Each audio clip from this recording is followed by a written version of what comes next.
August 4 വിശുദ്ധ John Maria വിയാനിയുടെ തിരുനാൾ. ഫ്രാൻസിലെ ആർസ് എന്ന കൊച്ചിടവകയിലെ വികാരിയായിരുന്ന വിശുദ്ധ ജോൺ തൻ്റെ ജീവിത പുണ്യം കൊണ്ട് ആഗോള കത്തോലിക്ക സഭയിലെ ഇടവക വൈദികരുടെ മധ്യസ്ഥനായി. മണിക്കൂറുകളോളം കുമ്പസാരക്കൂട്ടിൽ ചിലവഴിച്ചിരുന്ന അദ്ദേഹം ദൈവസ്നേഹത്തിൽ നിന്ന് അകന്ന് ജീവിച്ചിരുന്ന പതിനായിരക്കണക്കിന് ആത്മാക്കളെ മാനസാന്തരത്തിലേക്കും ദൈവഭക്തിയിലേക്കും നയിച്ചു.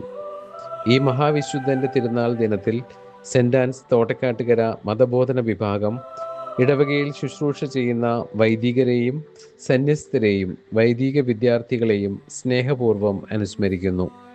Reverend father Thomas Pulickal, Vypin Nayarambalam Pulickal Varuthootti Selina ദമ്പതികളുടെ മകനായി 1964 ജൂലൈ 20 ജനിച്ചു.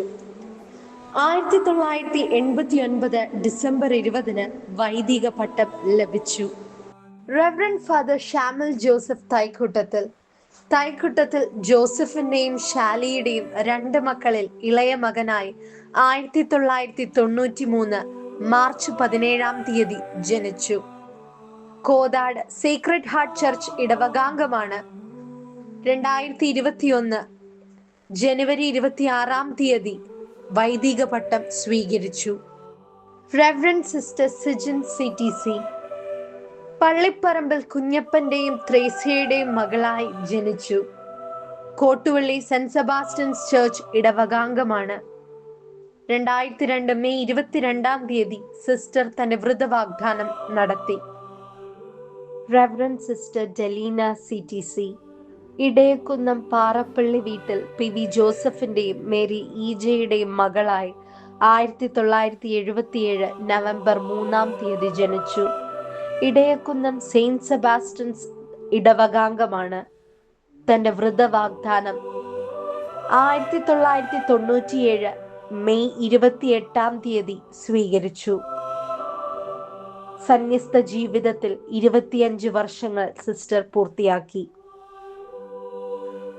Reverend deacon Jason Robinson, Thiruvananthapuram ജില്ലയിൽ AJ റോബിൻസന്റെയും ബെന്നി റോബിൻസന്റെയും 3 മക്കളിൽ ഇളയ മകനായി 1996 മാർച്ച് 2 ജനിച്ചു.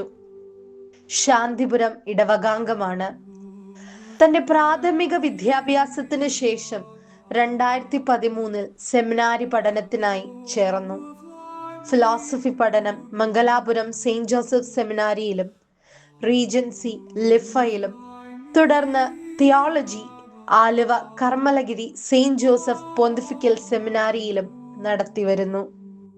ബ്രദർ അമൽ വർഗീസ്, ഇടുക്കി ജില്ലയിലെ പാറയ്ക്കൽ വീട്ടിൽ വർഗീസ് അഗസ്റ്റിയുടെയും ഡോളി വർഗീസിന്റെയും മകനായി 1999 സെപ്റ്റംബർ 30 ജനിച്ചു.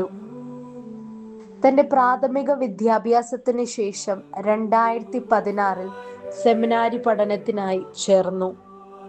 ഫിലോസഫി പഠനം ജ്ഞാനനികേതൻ ആലുവയിലും റീജൻസി അരുണാചൽ പ്രദേശിലും തിയോളജി കളമശ്ശേരിയിലെ ജ്യോതിർഭവനിലും നടത്തിവരുന്നു.